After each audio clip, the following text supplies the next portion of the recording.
The solemnity of Christ the King, well, that's a particular solemnity that actually is the end of an entire year's of reflection of the gospel. So we began last year at this time, at the beginning of Advent, the beginning of a new liturgical year, where we're listening to the scriptures. We're listening particularly to a particular gospel, to listen to what the story of the life of Jesus is supposed to be. That's what we're doing every Sunday. We're listening to the scriptures. We're listening to God speak to us about himself and about God's will. And so at the end of that cycle, we come to the solemnity of Christ the King, because that should be our proclamation. We are saying to the world, after listening to all this, after seeing God's wonders, after seeing everything, all that God has given us in terms of his grace, and listening to his word, we come to the conclusion that Christ is King of heaven and earth. That's a strong proclamation. Everything that exists is governed by Christ in some way. Now, I find it interesting primarily because we're closing also the year of mercy. Pope Francis closed it last Sunday, and what that means is this exercise of inviting people to seek out mercy, to become more merciful community, to become a more compassionate community, to seek out those graces and sacraments that will allow you to not only receive mercy, but become a more compassionate person. And I find it interesting that after about a week now, after the elections, that we've just elected our new president, there's so much consternation. There's so many people concerned after the election of Donald Trump that people are yelling and people are crying and protesting on the street, and sadly even violently to some degree. People are really upset about the announcement of a new president, which is Donald Trump. They didn't expect that at all.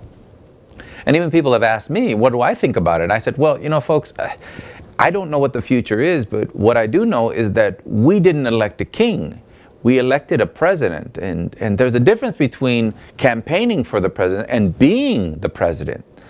Being the actual president, where your decisions now matter, that tends to humble a person, type of thing. And so being a president also doesn't mean you have absolute power. He can't do whatever he wants.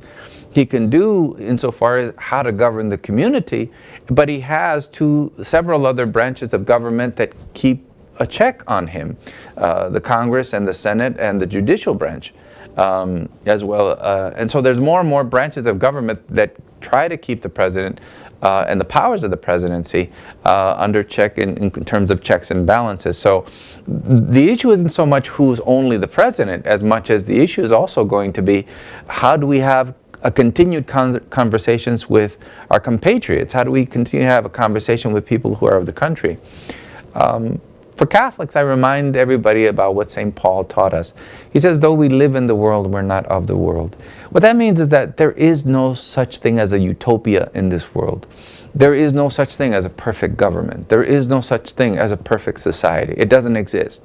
The only perfect society we have hope and faith of is the kingdom of God, which begins in the kingship of Jesus himself. That's what the proclamation is about. Jesus is king. There is a governance happening that you may not see or feel, but he's at least let us know. So a Christian is often reminded that we're dealing not with men, but principalities and powers. Well, what that means is that we're always dealing with ideas. We're always going to feel unwelcome somewhere. Whether it's in the United States or in any other country of the world, there's always going to be a sense that we are not always fully welcomed, and whether we're immigrants or even people who live here, because we're always fighting ideas. Either we're fighting ideas that will hurt people and harm them, we're fighting ideas that will cause poverty and hunger, we're fighting ideas that would bring darkness in the world. The Christian is the light of the world and the salt of the earth. That's what you're called to be. That means get involved. That means get engaged. And yes, we are called to participate in the life of our society. We elected a president. We didn't elect a king. And so I call everybody, as we now close this year of mercy, as we close this year, that remember, our proclamation has to be very clear. Viva Cristo Rey. Long live Christ the King.